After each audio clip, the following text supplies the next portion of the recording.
So this is Abhinandan Kumar Jaiswal. I welcome you all to the class of EVGM. So in this video we will discuss about the complex number.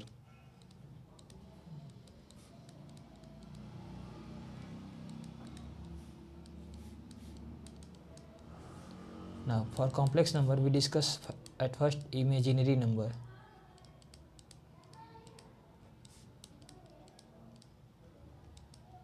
Or is a quantity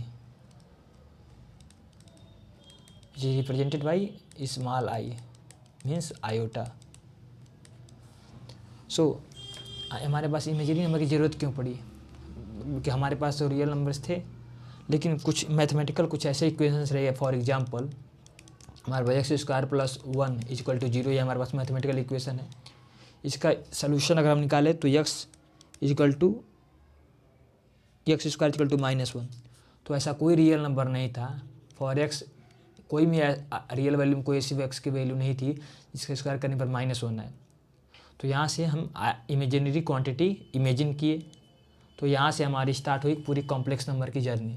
सो पहले हम discuss करेंगे iota के बारे में थोड़ा बात करेंगे, उसके बाद हम कॉम्प्लेक्स नंबर पर जाएंगे। Okay, so we have imaginary quantity I.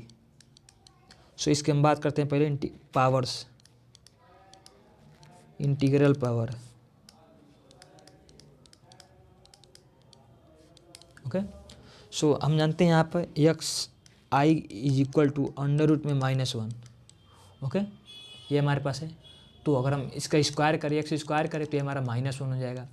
X to the power 3 करें तो फिर हमारा -1 इंटू आई यानी -i हो जाएगा। फिर यही हमारा पावर 4 करें तो ये हमारा क्या -1 गुणे -1 यानी 1 आ जाएगा। यानी हम 1 को आई टू द पावर 4 लिख सकते हैं।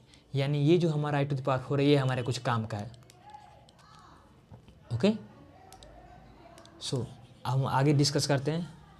सो ये हमारा हो गया पावर। सो मानिए अगर हमारे पास कोई बहुत ज़्यादा I to the power something more than 50 और 100 है, उसके हम कैसे सॉल्व करेंगे कि उसकी वैल्यू कितनी होगी।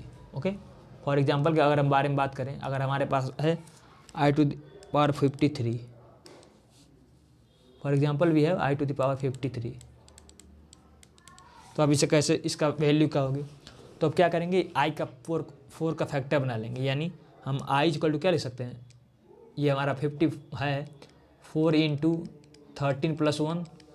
ओके, सो हम इसे I to the power 4 into 13 into I, ये हमारा हो गया। अब देखिए इसे ऐसे लिख सकते हैं, I to the power 13 to the power 4 into I. Again I to the power, sorry ये इसे इंटरचेंज कर दीजिए,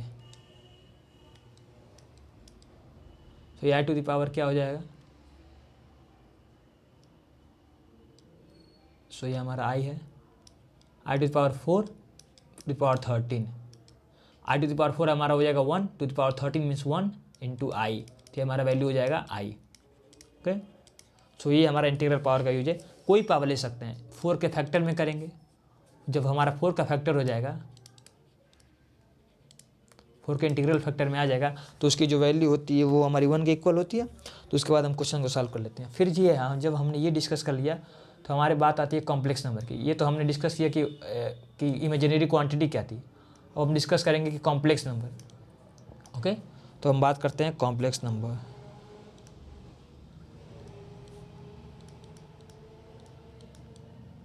तो कॉम्प्लेक्स नंबर जनरली हम जेड से रिप्रेजेंट करते हैं। आप देखेंगे Z equal to A plus I B.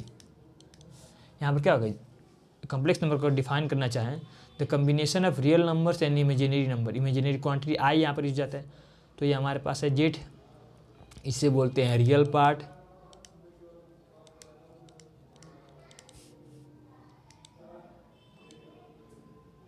और इसे बोलते हैं हम अपना इमेजिनरी पार्ट।